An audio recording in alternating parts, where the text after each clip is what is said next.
Well, we just had our first triple header weekend of the season. We had 2 races in Detroit and then the Cup race at Pocono. And we're going to be going over all that, so let's get into it. This is the fuel.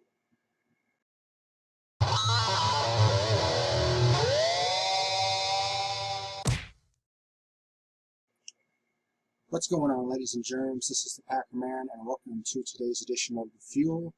I got a webcam now, so I'll try to do my reviews more here in the comfort of my own home than on my phone, since it's basically a lot easier to record right to the computer instead of having to transfer shit from my phone to the computer. So at least this way I can go right into editing it and not have to worry about all that jazz. So, but anywho, let's go ahead and get into reviewing the 3 races that we had this weekend.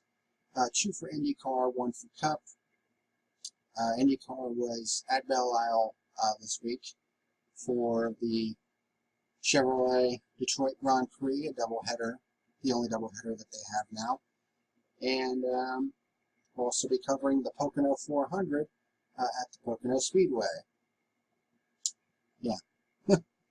We're probably going to jet right through these reviews because there wasn't really a whole lot to talk about from all 3 of these races. So, let's go ahead and get into it. Of course, I've got my notes here, as per usual. So, let's go ahead and get into the first race of the Chevy Detroit Grand Prix at Belle Isle. The race was delayed about an hour due to severe weather. Pretty nasty thunderstorm came rolling through, and there were actually some tornado warnings that were going on. In fact, during the broadcast, while they were in the weather delay, you could hear the tornado sirens going off. So that was pretty crazy. But as a result, the length of the race was changed to a timed event from 70 laps to 75 minutes. So pretty quick race. And because the track was still pretty damp, everyone started on rain tires, and it would be a single file start. Okay? And this is our second rain race of the year after the IndyCar Grand Prix of Indianapolis. So Alexander Rossi starts from the pole. Just to give you an idea of how chaotic a rain race can be, Zach Beach spun before the green even came out. I mean, that's how slick it was. And of course, when you have a rain race on concrete, it's not going to work very well. And even Marcus Ericsson had some type of electrical issue before the green even came out. So this race was crazy. We hadn't even gotten to the green yet. So Rossi starts from the pole, and then we get our first caution right on the very first lap. Matthias Lay spins off in turn 2 and nudges the wall, which damaged the front wing, and at the same time, Takuma Sato nearly spins into Paddle Award off of turn 2, but manages to regain control somehow. So Rossi leads on the restart. Several cars snap sideways on the wet, but managed to keep going. Power moves up to 6th after starting from the 12th position, so he actually had a fast car in both of the Detroit races, but he had all sorts of problems. Ryan Hunter-Reay misses turn 7 and has to go into the runoff. He spins it around, though, and gets back going again, but loses a lot of track position. And then Marco Andretti was the first to take on slick tires. He decided to go on to the blacks, I think. It was either the blacks or the reds. Either way, he decided to go on slick tires when the track was still pretty wet, which he was a brave soul. And they basically had an onboard shot of him for about 2 laps, and how he managed to keep that car under control is beyond my imagination, because you could see he was snapping and trying to keep it under control, and it's just like, how did he not lose that car? But this would also lead into a yet another controversial call by IndyCar, because, well, we'll get into that here in a second. Santino Ferrucci was the next to change onto dry tires, and then the second caution would come out with 43 minutes remaining. Ed Jones misses turn 7 and goes into the tire barrier, which was actually a common occurrence in this race. And this is where the controversial call happens. Usually, under caution, they let the field bunch back up before they made their pit stops. But for some odd reason, IndyCar decides to open pit road right away before the cars have even bunched back up. And everybody who wasn't able to make their pit stop under green makes their pit stop under yellow. But because Marco was still so far back, by the time that everyone got done with their pit stops, they were already out of pit lane, and Marco was still stuck at the back of the pack. Like, how does that make any sense whatsoever? So he got seriously hosed on that one, and that is yet another dumb shit call by the IndyCar officialdom. I mean, I haven't seen the officiating in IndyCar be this bad since the days of Brian Barnhart. Like, seriously, what the hell is going on with IndyCar officiating this year? It's been utter trash. I mean, how do you explain it, really? I mean, it's like, I know sometimes the officials can make the wrong call, but for IndyCar this year, it has been on a consistent basis. Like, what the hell is going on? Makes absolutely no sense, and this is just yet another example. And then Will Power, of course, he had... Hold on one second. Sorry about that, my dog decided to make an appearance. But anywho, this is where Will Power's race went wrong. The right front tire changer didn't get the lug tied on the car because I guess he had some kind of air gun issue. And Power loses the entire right front tire off the car. It's one of those, you picked a fine time to leave me. And the tire just basically completely came off the right front of Will Power's car. And he was able to get back to pit road and get it replaced, but he pretty much lost a lot of track possession. So Joseph Newgarden leads on the restart, and that would be pretty much it. As far as the lead is concerned, Newgarden would not give it up for pretty much the rest of the race. The third caution comes out with 31 minutes remaining, and this was a huge shocker. Scott Dixon goes into the tire barrier in turn number 6, and it was all on his own. He flipped the inside wall, which destroyed the steering, and the car basically nosedived right into the tire barrier. And that was his first DNF in 2 years. That's pretty crazy. And then we get a report that Newgarden may need to save some fuel, so he leads on the restart. Takuma Sato gets by Felix Rosenqvist for third. The fourth caution comes out with 18 minutes remaining. Matthias Lace goes wide in turn 7, goes into a damp section of the track and into the tire barrier, much like Ed Jones did earlier in the race. The sun finally comes out and starts drying the track. Newgarden leads on the restart, and then we have Sato and Rosenqvist fighting hard for the final podium spot. Rossi begins to challenge Newgarden for the lead, so this was actually a pretty good battle between Rossi and Newgarden for the win of this race. And then Rosenqvist starts challenging Takuma Sato for third in the closing laps. And then we kind of had a truly train starting to form behind Sato for the third position. A lot of cars started grouping up behind him, but they weren't able to get around. And somehow, someway, Joseph Newgarden holds Rossi at bay to win race number 1 of the Detroit Grand Prix. And Sato holds off the line of cars behind him to get the final podium spot. So, Joseph Newgarden takes complete control of the point lead at this point. He came in 1 point behind Simon Pagenaud, but then he won one of the qualifying sessions and got a bonus point, so they came into this race tied for the point lead. And after this race, he came out with a 25-point lead over Simon Pagenaud. I mean, overall, it was a solid race. It wasn't crazy good, but it wasn't terrible either.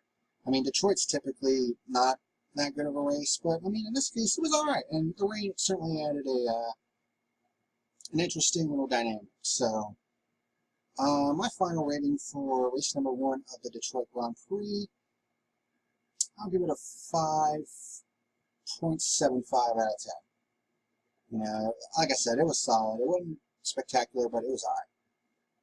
It was enjoyable for the most part.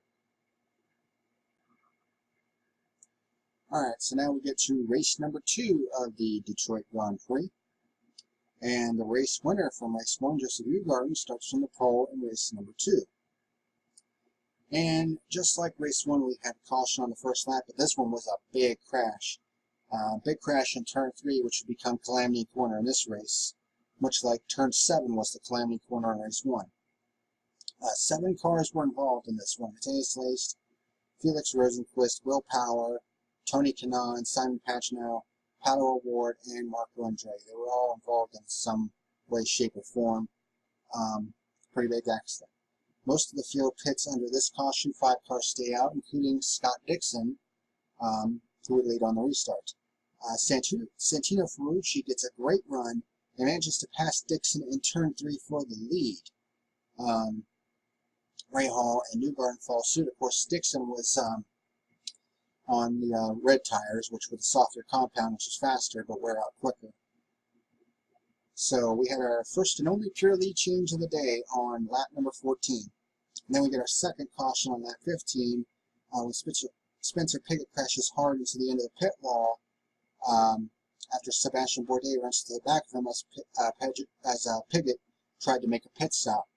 And the collision nearly launches Bourdais into the air. I mean, he basically did a Dukes of Hazzard impression. Completely tore the front wing off the car. And somehow, despite all the damage that he received, Bourdais was able to keep going and actually managed to get a top 10 finish. You know, in fact, Will Power kind of had that same problem because, you know, he got some damage in the first caution, and he actually came to a stop on the racetrack when the car lost power on the backstretch. But was able to get it back going again before it went a lap down, and he was actually a contender at the end of this race. So this time around, and also Dixon managed to make it to pit road before the caution came out. So, and that ended up benefiting him big time at the end of this race. So several drivers coming for service under this caution. Ferrucci leads on the restart. Ray Hall was staying within half a second of Ferrucci for the race lead. Oh, and by the way, I had to watch both the Pocono 400 and this race at the same time. Because the Pocono race started at 2 o'clock. They actually moved it up a little bit because of threat of weather, which ultimately never came. And then the Detroit race started at around 3:50. So I was basically having to do what I had to do with the COTA race earlier this year, where I had to basically watch both at the same time. And trying to take notes with both at the same time. It's not exactly easy. Newgarden challenges Ray Hall for second. We get our third caution on lap 33. Hinchcliffe had come out of the pits on cold tires and basically cut Newgarden and Rossi off at the exit of the pit lane. Newgarden tries to get underneath of Hinchcliffe going into turn 3, but spins out. Collects Hinchcliffe.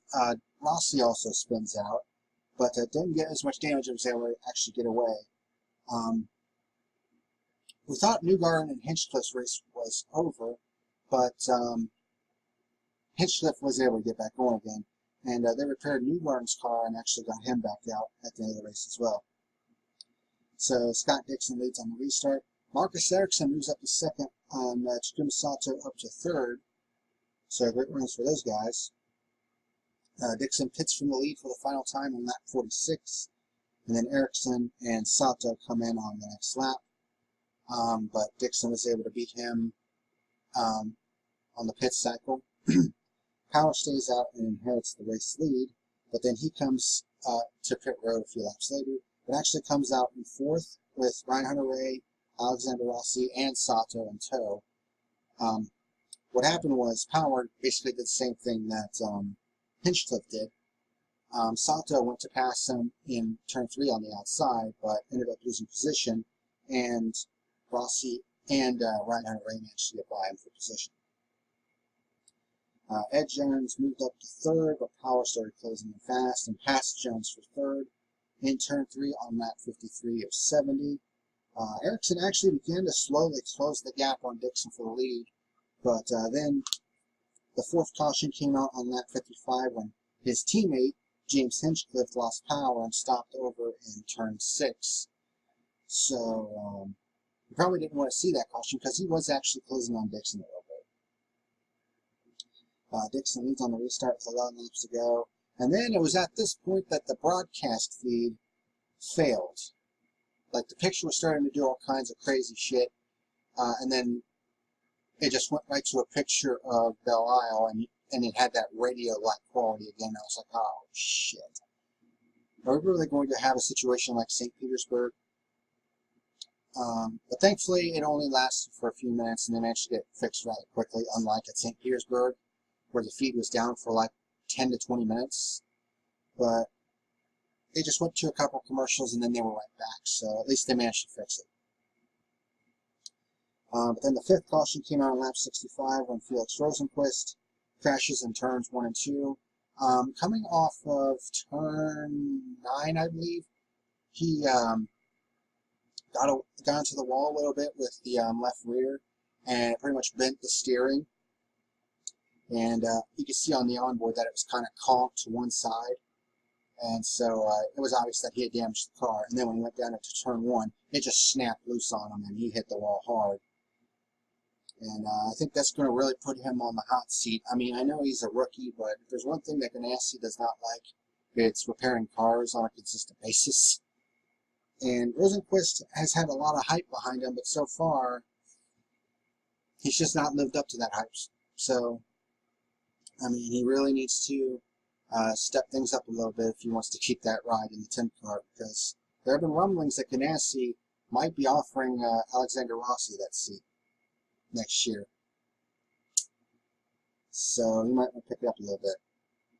IndyCar decides to throw the red flag with 5 laps to go to try to get a green flag finish, so I do applaud them on that one.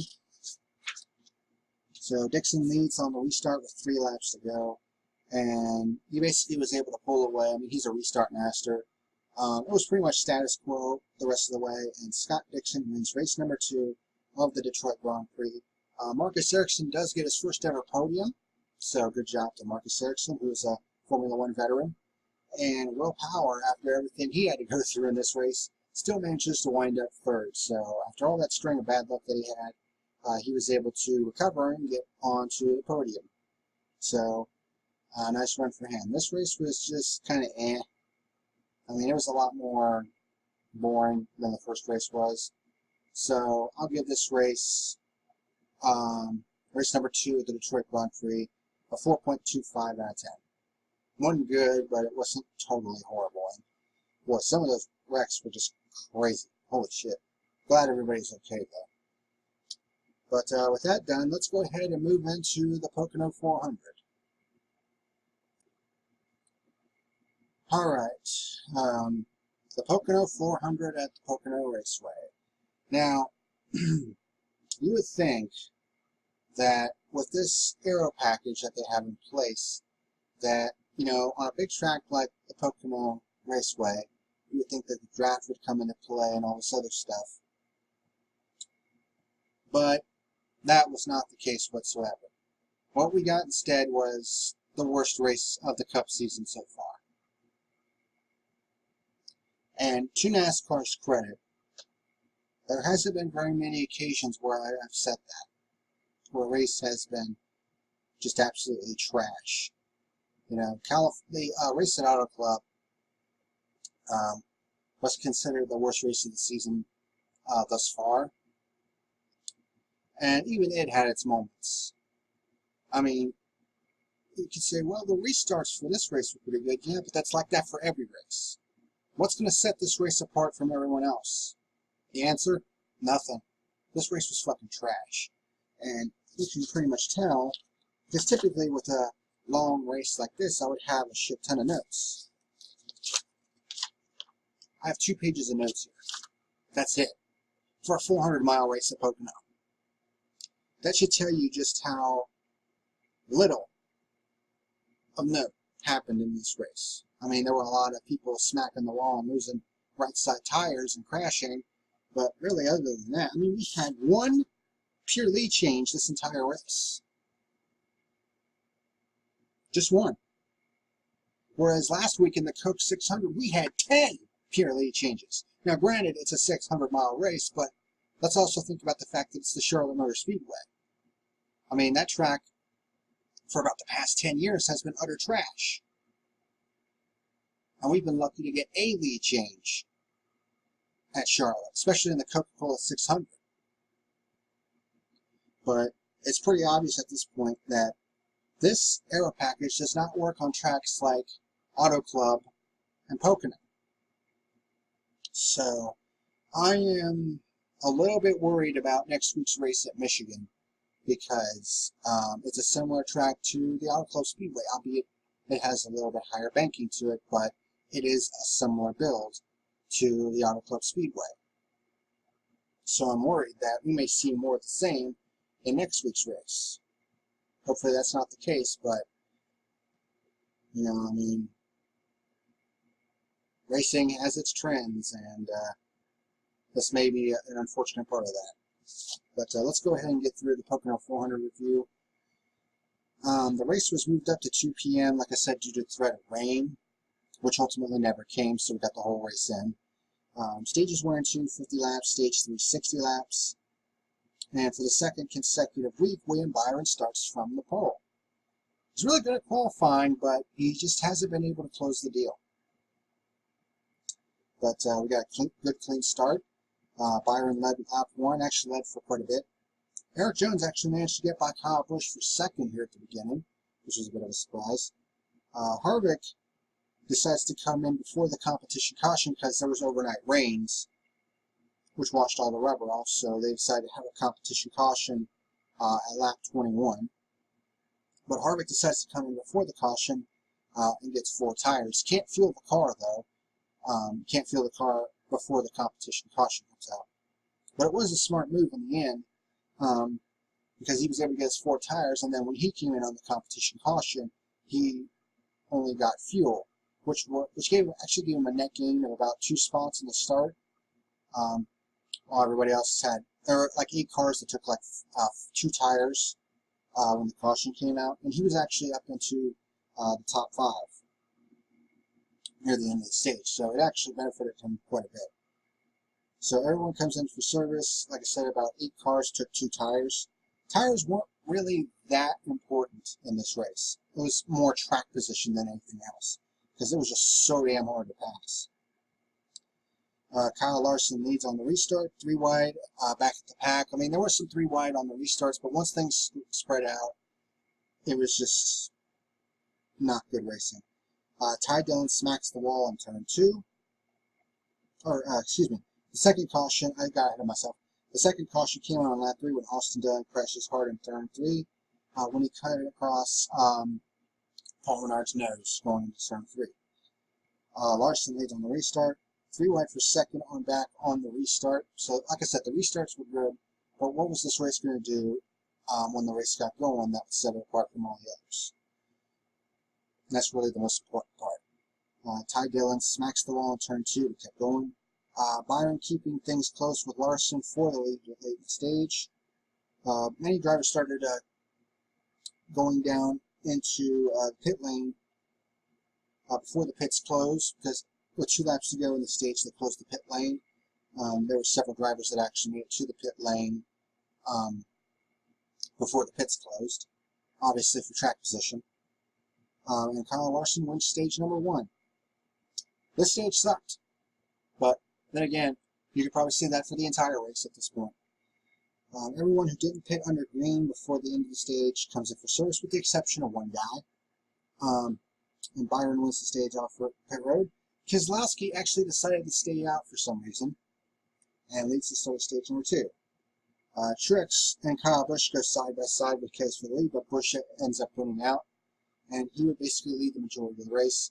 And because this lead change happened on the restart, it doesn't count as a pure lead change. We got our third caution on lap 57. Matt DiBenedetto spins on his own in turn 2 and down the long pond straight. Several drivers come in for service, and Kyle Busch leads on the restart. We had 4 wide back in the pack, and then we had our 4th caution on lap 61 when Matt Tiff spins off turn 2 after basically clipping the apron. Busch leads on the restart. We had 3 wide for 3rd. Kyle Larson making some moves at the back half of the top 10. Then we get our 5th caution on lap 69 when Corey LaJoie loses the right rear tire and pounds the wall in turn 2. I think he might have actually clipped the wall a little bit earlier, which led to that. And at this point, I was kind of like, man, this is getting a little silly at this point. We went from god-awful, racing to god-awful driving. So there was that. So Busch leads on the restart. Clint Boyer actually takes the lead from Busch on the restart, which was a bit of a surprise. But then Kyle Busch would make a great run around the outside of Boyer in turn 3, just basically laid on the gas and went right around him in turn 3. And that allowed him to regain the lead, and we had our first and only pure lead change of the day on lap number 75, Kyle Busch. And that was basically it. Stenhouse cuts a right rear tire but makes it to pit road. Almirola hits pit road as David Reagan also loses a right rear tire as well. No caution though. I think Almirola was anticipating the caution coming out, which is why he probably ducked on the pit road. Truex would fall out of the race at this point with an engine failure, which you wouldn't think would happen with the low horsepower, but maybe the Gibbs guys were trying some things. I mean, Truex has already won 3 times this year, so he is well and truly in the playoff hunt, and he's got a crap ton of playoff points that he's going to be able to use. So,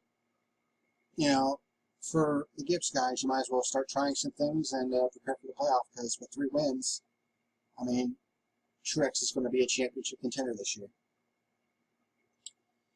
Busch pits from the lead on lap 94. Harvick passes Boyer on the pit lane to move into the 2nd position, well, technically. But Kyle Larson stays out and wins stage 2, so he won the first 2 stages. Most everybody comes in for service, and Logano wins the race off pit road this time.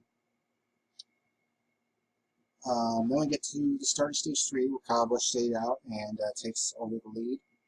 Harvick stays side by side with Kyle Busch to the tunnel turn, but Busch is able to hold him off. Byron smacks the wall in turn 1, and it just got really boring at this point. Everybody's spread out, and it's just like... Keselowski kicks off the final round of green flag stops with 41 laps to go, which is right around the pit window. Harvick was keeping it close with Kyle Busch at this point, but everyone else was about 6 seconds or more back at this point. Busch and Harvick come in with 36 laps to go at the same time. Busch takes 4 tires and actually has a pretty fast stop, but Harvick decides to roll the dice and go with just 2 tires.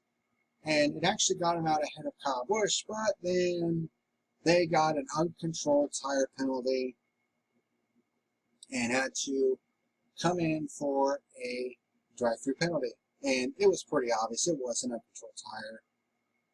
I mean, I've been against some of their calls on the uncontrolled tire, but it was pretty obvious at that point.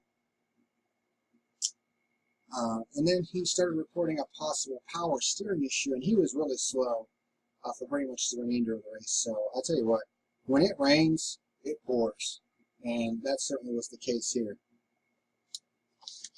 Suarez, who stayed out the longest, finally picked from the lead with 26 laps to go. And Kyle Busch cycles back to the lead eventually with 20 laps to go. But then we get our 6th and final caution on lap 146, when Ricky Stenhouse Jr. loses the right front tire and pounds the outside wall. You had many drivers coming in for tires, although there were 11 cars that stayed out because, track position is important. And that certainly proved to be the case here. Kyle Busch leads on the restart with 9 laps to go. Kyle Larson hits the wall off turn 2 but keeps going and makes it to pit road. So his bad luck continues. He actually got hooked into the wall by Clint Boyer. And at the end of the race, we're back to the status quo. It is Penske versus Gibbs once again, because you had Kyle Busch leading, Brad Keselowski in 2nd, and Eric Jones in 3rd. Jones actually came out with a pretty good result today, but he really needed to win this race because I think he is on the hot seat right now. He did say that him and Gibbs are close to a deal, but I think in order to close the deal completely, he needs to win a race or two. So that's just my feeling on that. But that was pretty much it. Nothing else really happened, which was pretty much the theme of this race.